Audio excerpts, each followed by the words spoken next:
So, Tom, What's up? what's your first topic? We're going to go back to the sports world. Okay. And Love the world of sports. Yeah. Yeah. Big sports guys. Yep. Oh, yeah. Pretty much everything, too. Yeah, as you can I'll see. sit down and watch anything. You got a Chelsea jersey on. I have my SMT, old FC. yeah, FC Shout soccer jersey. Shout out. Summer internship. Loved it. So, Richard Sherman was in the news last couple weeks because he wants the NFL players to strike. Okay. And my question to basically propose is, do the NFL players have a right to strike? And this is specifically in regards to NFL wages, because his argument is that NFL players do not get paid enough. Okay. So do you think that NFL players get paid too little or too much, just the right amount? I think when it has... Rocks, or do they have the right to strike? Because when I think of... And I know you have some interesting data and facts to present here, but the thing that I always come back to when it comes to justifiable wages for something, because another situation that came up recently, I think it was maybe last year, was the United States women's soccer team was arguing that they didn't have fair enough wages as the men's soccer team. Mm-hmm. And I'm not by no means saying that they deserve to be paid less or deserve to make less money, but my opinion is reinforced by the fact of just the simple statement of how much money you make should be solely dependent on how much money you generate. And what I find funny about that too is, if I'm an owner of a team and I own a men's team and a women's team, and the men's team makes me $100 million, and I pay my men's team in salaries $80 million, but the women's team only makes, let's say, $50 million. I cannot pay the women the same wages as men's because they don't make as much as, like, there isn't enough money generated to pay them more. So I understand it's a touchy subject because it's women are being paid less than men, but like you said, like, if you don't make the same amount, if you don't generate the same amount, then how can you justify making that amount? Then I literally can't even give you that. Yeah. Like it's not even physically feasible. It's not that I don't want to, it's that I can't. Yeah. So but this is not really has to do with wages in particular, but another thing that the playing conditions that they had to deal with and the fields that they had to play on as opposed to the men. That's insanity. Yeah. Like, what was it? The World Cup in Canada, they had to play on. They had to play on turf. Turf, yeah. Which and is it's just like fucking stupid. And that literally would be like sacrilegious if they made the men's do that. Yeah, exactly. Which there is talk they might actually have to because of the Middle East conditions. But again, in Qatar or Qatar. Different topic, different day. Yeah. But do you think the NFL players should strike? Or, I mean, I guess I shouldn't say should they have the right to, because I think everyone has the right to strike. Mm-hmm. But do you think they should? And do you think it's justified? Another thing that NFL players would have as their backup, and I just quickly looked up just the max contracts, like the top contracts in the NFL. And like we saw, Derek Carr just signed the biggest. He has $25 million a year. Yeah. Is his newest contract. Yeah. But we talked about it, I think it was 2 weeks ago with one of our topics, where James Harden made a contract that paid him $57 million a year. So that's more than double. Yeah. And when it comes to the importance of a player on a team, you get paid a QB like Derek Carr on the Oakland Raiders, the fact of how much he contributes. He's invaluable. How much he contributes to the overall success of the team is way more valuable, at least in my opinion, than James Harden is, let alone double the value, more than double. Here. I'll give you some stats to kind of think about this, because I pulled these up because we've heard this before. We've heard about lockouts. We've had the NHL lockout. Yeah. We've had an NBA lockout. Mm-hmm. The NFL, we've talked about having a lockout. And they came close. So this is where I have an issue with Richard Sherman bitching about not getting paid enough. Okay. So I'm going to use the averages because I think that we get too hung up on the max contracts, and averages makes more sense. Yeah, true. So this is the average salary of each. I have the NFL, MLB, NHL, and NBA. And this is the average salary they make on a per-game basis just in the regular season. The NFL is $130,000 per game. Per game? Per game. Okay. That a person would make, theoretically. The average career is 3.5 years in the NFL. In the NFL, yeah. MLB is $27,000 per game. Obviously, they pay a fuckload of games. Yeah. So it's a little bit skewed, but still, they make $27K as Was opposed it 164 games, I think, in a season? to 162. Yeah, maybe? 162, Some, 164, somewhere on there. Yeah. 160-ish. Yeah. And then their average career in the MLB is 5.6 years. NHL, 35K per game, average 5.5 years a career. NBA is 75K per game, and the average career is 4.8 years. So Richard Sherman's talking about this, and in all reality, this always comes around every single time there's free agency in the NBA because you see these ridiculous contracts for players that you've never heard of. Yeah. But my thing is, okay, you have a 55-man roster on an NFL team. You have a 14 max roster on an NBA team, Mm-hmm. and you're paying 82 games as opposed to 16. So what, like, the NFL average is 130K and the NBA is 75K. And this was at like right at the end of 2016. So it's a few months old, but still you're almost making double on a per game basis than what the NBA is. And you're really going to come at me and tell me, oh, we don't make enough. Like, that to me seems a little bit ridiculous and disingenuous, especially because the NFL season realistically, okay, so the first games are in September. Even if you go to the Super Bowl, so you have September, October, November, December, January, and February. You have 6 months. The NBA season starts in October, November, December, January, February, March, April, May, and then June. I think June is the max if it goes 7 games for every series. So you have 9 months. It's like NBA players make more because they play more games and they play longer. Like, Yeah. I don't understand why this idea of, oh, NBA is getting max deals. Yeah, well, they have more money because they play more games and they have less players. And I think one of Richard Sherman's, and this is kind of just a devil's advocate type thing, just to have a just good counterpoints, because you got to think of the health aspect of it, because there's definitely aside from just the wages themselves, there's definitely some differences between the sports when it has to come with branding and how much money they're able to generate. Because you got to think, okay, health. One of Richard Sherman's points could be, we're risking our lives every day that you go out on the field with how hard these dudes can hit, with how strong, fast, quick all these guys are. It's ridiculous to the point of they could have a life-threatening injury at any point. Yeah. And you've seen some players already go through those type of life-threatening injuries. Oh, yeah. Especially the NFL. Yeah, exactly. But one could argue as well, though, when you stack up, okay, the NFL has 16 games in a regular season, like you said, giving out the schedules of the seasons. Yes, they're risking their lives, and not necessarily, I mean, that's a little bit of an exaggeration, but they're putting putting their bodies on the line, put it that way.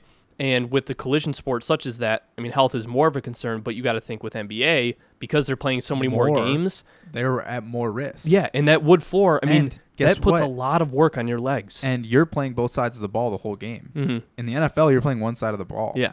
And especially in a position like a QB where you're, like, nowadays, you can't even hit the QB without getting flagged. Mm-hmm. So it's like, to me, okay, you're really going to complain about not getting paid enough when you play one side of the ball, you play once a week, and you play 16 games in a regular season. Your seasons are shorter. Like, his argument, because he's actually going after the owners more so. Yeah. But I don't buy it, because you always talk about this right after NBA deals. Like, don't try and tell me that this isn't about the NBA. That has everything to do with it, yeah. And even so, I did the math for the max deals. So we just talked about Derek Carr. On a per game basis, he's making $1.5 million a year in the regular season. Per game. Okay. James Harden, $700K. It's double. Yeah. Like, and these are the biggest deals in the respective sports' history. And you're telling me, like, oh, you know, I mean, to me, it's like a game is. This is a profession. You're a professional athlete. Your profession dictates that you're supposed to perform certain acts. The pinnacle of that is performing in these games. So your job performance is what you do on the field, the court, whatever. So you're telling me that you're going to do that less times than the other dude, and you're going to complain about getting paid less?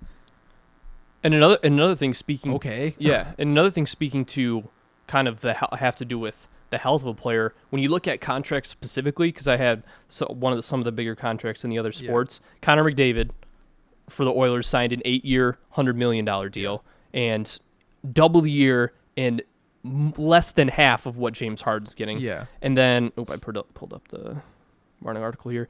Giancarlo Stanton, back when he signed his contract in 2014, signed it for 13 years. Yeah. $325 million contract. Yeah.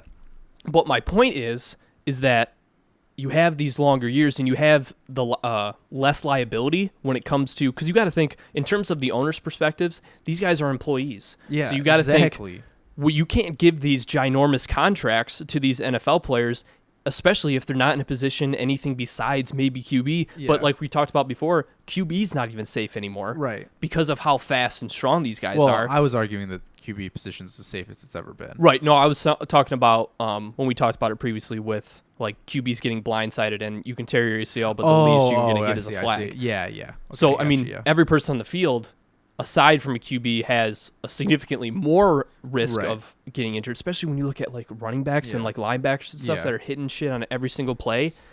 The liability is a lot higher with players like that. Right. And the liability is higher with each player. That means you can pay them less money because you don't want to commit to that long. So you see these contracts in the NFL of just like 3 years, 4 years, maybe 5 years. I remember Calvin Johnson's contract for the Lions back when they signed him when he was first in his prime. I think it was like 8 years. And that was just like completely out of left field. Yeah. That was just like, holy shit, 8 years? 8 You're committed to years, these guys yeah. for 8 years, which is pretty nuts. And even Derek Carr's a Yeah. QB, a young QB who got drafted, what was it, 2 years ago? Or I think he got drafted 2 years This is ago. his third year in the league. Yeah, this will be his upcoming third Yeah. year. Super young guy.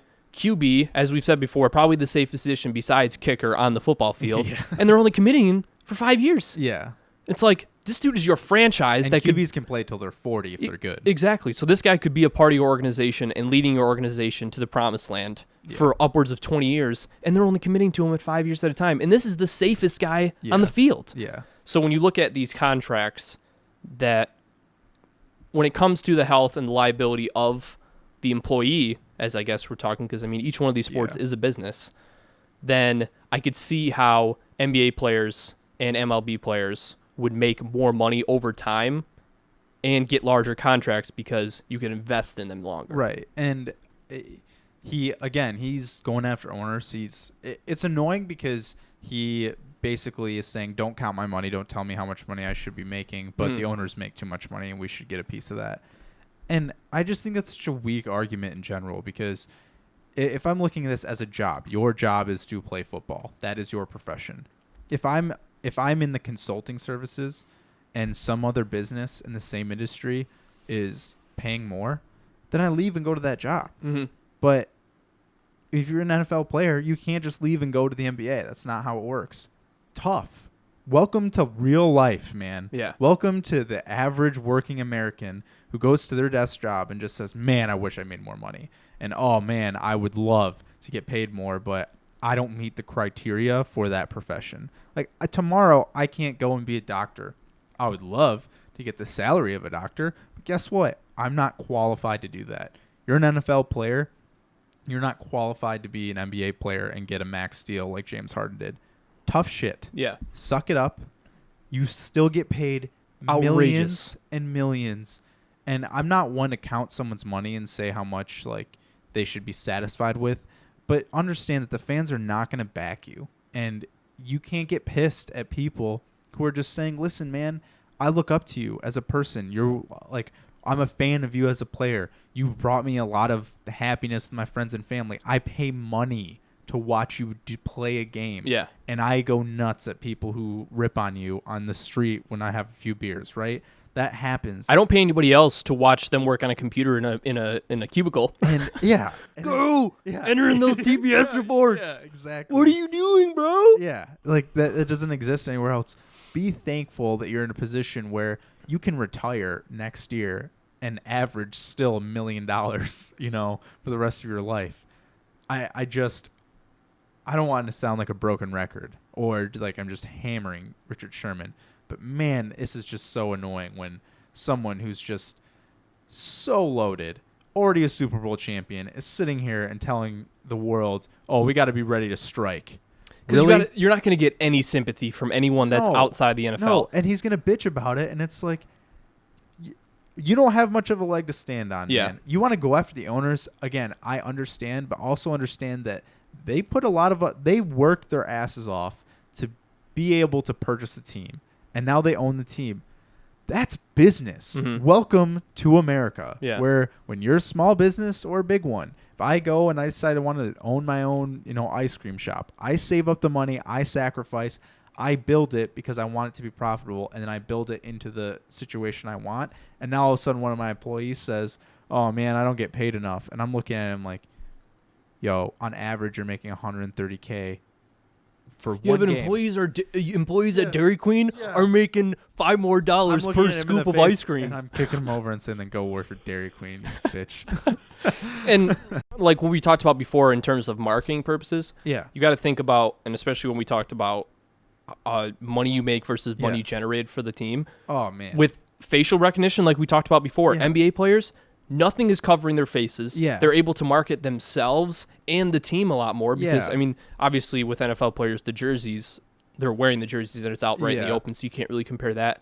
But the facial recognition, in terms of how much money you're generating as a brand for your umbrella brand, which Yeah. is your team, in terms of, or versus an NFL player, has got to be way more too. And it's- And when you have less players on an NBA team, they're generating more because there's more of a focus as opposed to 11 guys on each side of the ball with NFL. And if you're in a position where you're making millions, just little pro tip, if you're pissed because you're not getting paid enough, invest. Yeah. Make money other ways. You are not locked in. Guess what? NBA players, while they're playing, because you're done, because your season's over, go out and do other things. Like, I'm sure Sherman is investing in something. well, yeah, but I just mean like if he's complaining that he's not making enough money, Mhm. then hire a financial advisor. Do what Kobe Bryant's doing and going on CNBC and going on Mad Money and talking about why he's investing in certain things, or open up your own businesses. Become an owner. Yeah, and I mean, there's other things you can do. There's plenty of ball players that'll open up their own restaurants Mhm. because people will go just because, oh, it's Richard Sherman's restaurant. LeBron's, I don't know if you've ever heard anything about LeBron's Blaze Pizza. Yeah, Apparently, it's one of the fastest growing small businesses like ever. yeah. And that's just a smart person. How do you not take advantage of the gigantic brand that is your name and face And- put it with a business? And that business is going to skyrocket. People are And- going to want to kill to say that they ate a pizza made by Right. LeBron James. or just as a general purpose, oh, I have a ton of money, so if this goes under, it's okay, I can make it up with something. Like there's so many other ways you can make money that it just seems so lazy to me to just attack the owner of your team. So what that they make a ton of money? I mean, just to me, I just get over it, man. And the competition aspect of it, especially if you're a basketball player, Oh my legitimizing God, yeah. how much money that you're making, you got to think, okay, dude, you have 50 guys on your team. 55 make Yeah. the like the traveling roster, the everyday roster on an NFL team, and then you have 32 teams in the NFL. And really, when it comes to recruiting out of college and players that are coming into the NFL, you really only have to focus in this country. right. Basketball players have less spots on the team to make. Yeah. So like 15 spots on the team to make. Yeah. And they're competing with competition all around over the world. So you Not- got to think yeah. they're earning their spot. If they're good enough to make the best of the Yeah. best and make that starting five on an NBA team, Yeah. they probably deserve a little bit more money because not only are they generating more money, but they've gone through more of a struggle to get to that point, Right. and in a way almost deserve more money for the hard work. And it's just the owner puts up all the money, and they have to pay the medical staff, the field people, all the ushers. I mean, all the expenses that go into fields and just maintaining a team, and then renting out that venue for other events and stuff. That's a lot of capital. I mean, people talk about how rich owners are, blah, blah, blah, but they get rich. They Mhm. don't start rich. They spend all the money because they've done well for themselves, and then they have to work their way back. Because, like, the Clippers were sold for, what, $2 billion? Mm-hmm.